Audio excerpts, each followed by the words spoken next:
When it comes to lens selection for photography, there's so much to consider. Do I need a telephoto lens or a wide lens for what I want to shoot today? The question can be hard sometimes, but what if there was a lens that could do both? Introducing the 24-70mm f2.8 L USM from Canon, and this has become my favorite lens for photography. Within this video, we're going to be talking about build quality, my use case and why I love this lens, autofocus, and sharpness, things I wish could improve with this lens, and if you should pick up this lens within 2024. My name is Kofi, though I'm also known as Cam Kodak. I am mainly a portrait photographer, though I like to do other types of photography as well. If you are new to this channel, please be sure to subscribe, though let's get into the video. So first we're going to be talking about the build quality of this Canon 24-70mm f2.8. Now, just want to let you know that this lens was released within November 2002, so this lens is officially 22 years old. And knowing that it is 22 years old, this lens still keeps up within its durability and texture from the hard plastics and the two rubber rings. Now, I did pick up this lens used, though even though I did pick it up used, the durability of the hard plastic is still immaculate, and the two rubber rings still hold up to this day. It does have a little bit of its, wear for being rubber over time, but it still holds up. It's nothing like a huge rip or anything. It still looks really, really good. Now, this is an EF lens, so it is mainly for DSLR cameras, though you can still adapt it to your mirrorless camera. Canon actually releases 3 different types of adapters if you want to go from EF to RF, which I am using one of them right now, though less about the adapter and more about the lens. The lens is an EF mount, and that mount is metal with a rubber ring around it, which is known for the weather sealing. That weather sealing is going to be able to push away any dust or moisture that may come into the lens. Now, just because I said moisture, I don't want you to go out and take this lens and dunk it inside of a pool. That's not what we mean. But weather sealing is weather sealing, so it can definitely take some light rain, lots of dust, and it will definitely do fine. That's what I love about the L series lenses from Canon. Very well built, and they definitely stand against time very, very well. Another thing to know about the build quality is that this lens is from the 24mm to the 70mm. So at 24, it's not too wide, and it does not give you lots of barrel distortion like some other 24mm would. Though even at 70mm, you can still take some amazing portrait work, or even get in a little bit closer to any type of subject that you want to at 70mm. And that's what makes this lens very versatile. And I don't know if you've heard on the internet, this lens has been known as the do-it-all lens or the Swiss Army knife of lenses. Another thing about the build quality is that since it does cover 24 to 70mm, it's not just 24 and 70. That's the beauty of having this as a zoom lens. You can still cover some of photographers' favorite prime lens focal lengths, like the 35mm and even the 50mm. Having that zoom range from 24, 28, 35, 50, and even 70 is what makes this lens so versatile, and it makes it probably one of the #1 lenses that Canon made. So yeah, and while this lens may not have an aperture of 1.8, 1.4, or even 1.2 like some other prime lenses would have, it still has an aperture of 2.8, and it does make a blurry background. For instance, we are currently recording at f2.8 for the aperture, and we can still have a very blurry background, very pleasing look within our shot, whether it be for video or even for photos. And never did I ever feel like I was being held back by the aperture of f2.8. And when it came to my portrait work, I always kept this lens at f2.8, and it was still blowing all my prime lenses that I've had before out of the water. What I'm basically trying to say is when Canon made this lens, they thought long and hard about that f2.8 aperture, and they knew that when they built this lens, the f2.8 aperture was a perfect sweet spot for a constant aperture for the lens. Now I want to talk about my use case and why I love this lens. So I mentioned that this lens has a lot of focal lengths that photographers would usually grab as prime lenses, like the 24mm f1.8, 35mm f1.4, or even a 50mm f1.8, 1.4, 1.2, and whatever else is out there. Though that was one of the main reasons why I bought this lens, because I noticed that I was lacking something, and I'm gonna go a little bit on a tangent here, but it's about my photography journey. So I started off my photography journey with the 50mm f1.8, also known as the Nifty 50. It's a small little lens that I believe I only paid $80 for, and it goes to retail for like $100. But you know that if you are starting out within photography, this is probably the first lens that you're gonna pick up because it's so cheap, yet it is very, very powerful.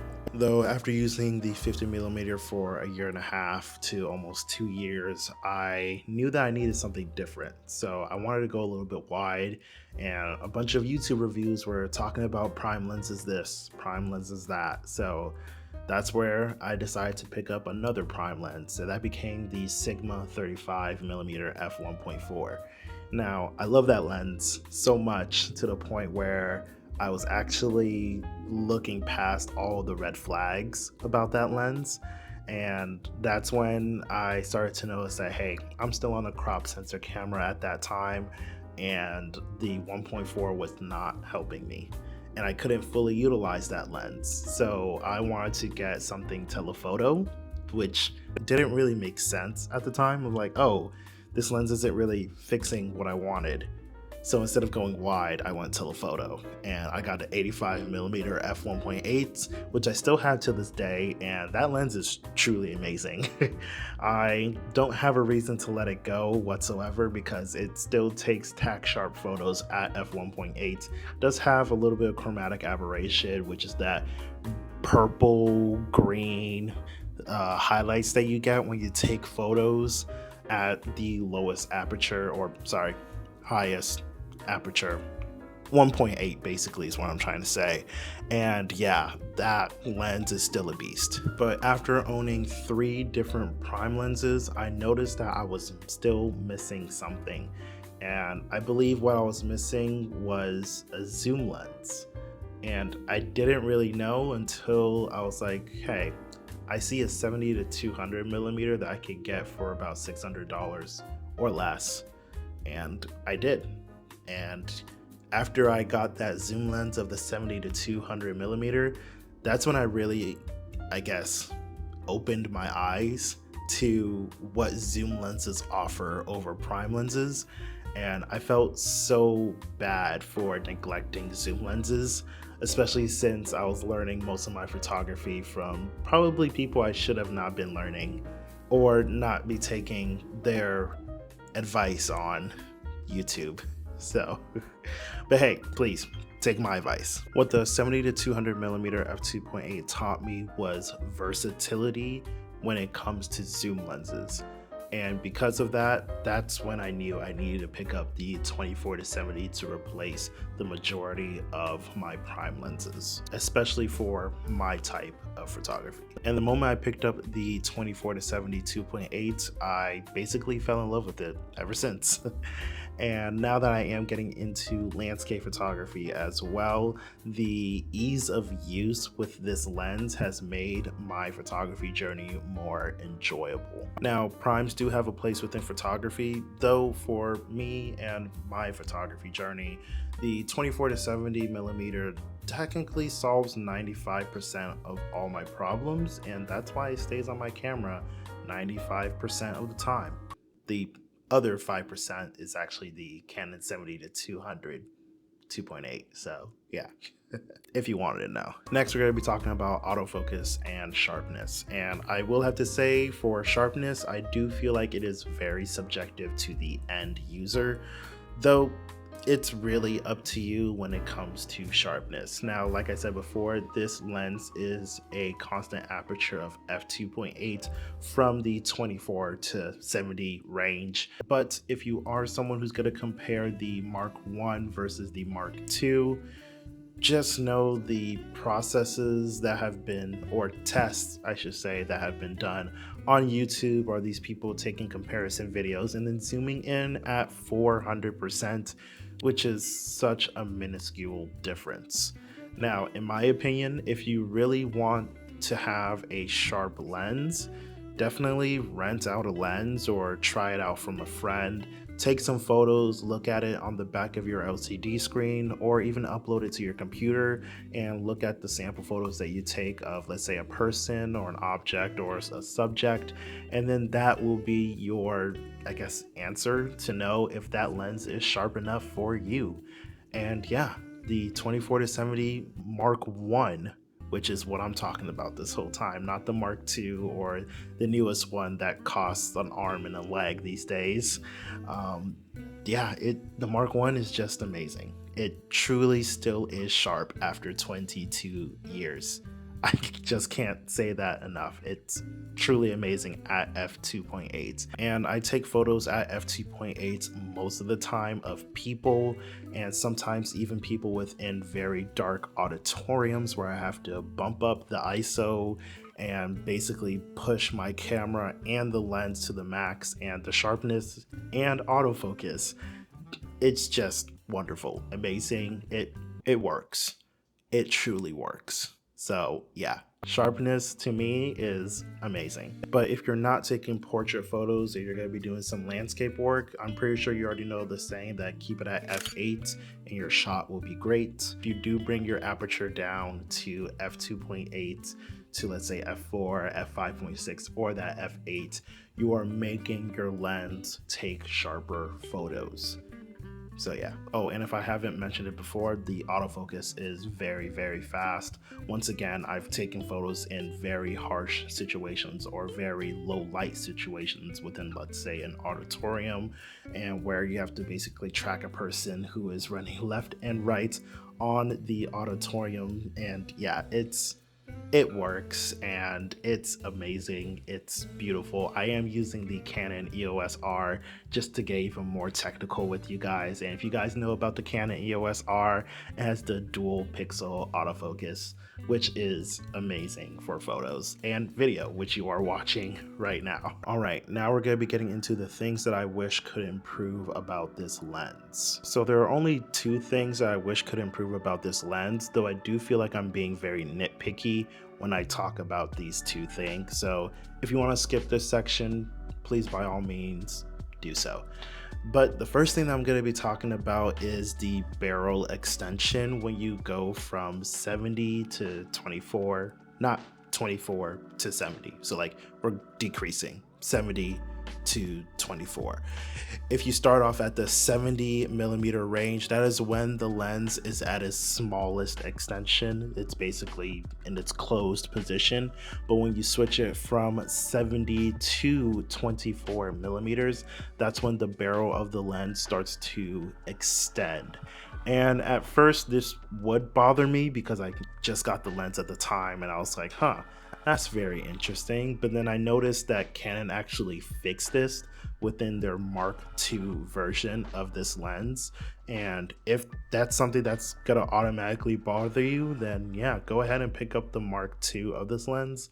But I decided to pick up the Mark I, and I pretty much love it for what it is, and I've grown so accustomed to it that it does not bother me anymore. So yeah, I love it, even though it does extend from 70 to 24. So yeah, but hey, it is what it is. Now, the second thing that I wish could improve about this lens is if it had a silent focus motor. And the reason I say that is because I don't know if this is really just my version or my unit of this lens, though the focus motor does make this small squeaking sound. I do have some video evidence to show you guys.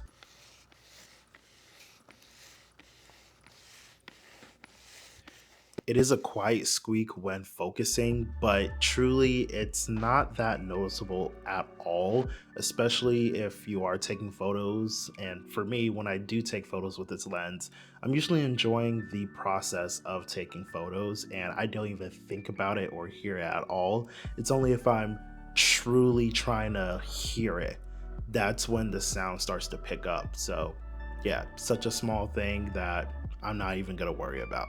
But apart from those two things, this lens is definitely amazing to have within my camera bag. So we're now on the last point, and that is if you should pick up this lens within the year 2024. And my answer, if you haven't been paying attention to this video at all, is yeah, pick it up. The Canon 24-70mm f2.8 L USM from Canon is an amazing lens that you can buy within 2024, and you will not be disappointed by the versatility, durability, and performance of this lens. Now, I picked up this lens used, and I think it was probably the best thing that I've done. I did go to my local camera shop within my area, though if you don't have one, then you can definitely check out websites like mpb.com or keh.com. Not sponsored, but those are some amazing websites where you can get some quality used gear, and these people inspect that gear a lot. But apart from that, I hope you guys enjoyed this video. If you did, please be sure to leave a like, subscribe if you are new, and leave a comment down below if you own a 24-70mm f2.8, and if you do, what type of photos do you take with it? But apart from that, I hope you guys enjoyed this video, and I'll see you in the next one. Have a great day.